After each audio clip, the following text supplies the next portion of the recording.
अहो तुमची अंघोळ झाली का?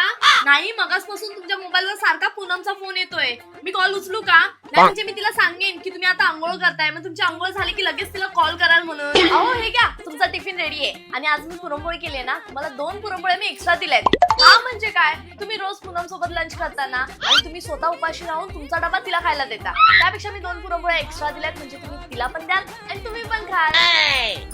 अहो हे काय, हे बघा कधीपासून तुमच्या मोबाईलवर पूनमचा सारखा मेसेज येतोय. ऍटलीस्ट तिला रिप्लाय करून तरी सांगा की तुम्ही 15-20 मिनिटात निघताय म्हणून. इतकी काळजी करते हो तुमची, उगाच जीव वगैरे जायचा तिचा. नाहीतर मी रिप्लाय करू का? थांबा मी करते.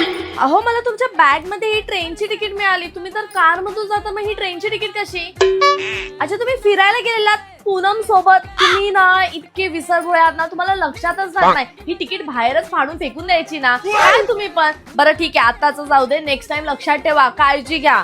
हा अहो हे काय, तुमच्या शर्ट वर ना लिपस्टिकचा डाग आहे. पूनमचा आहे की काय?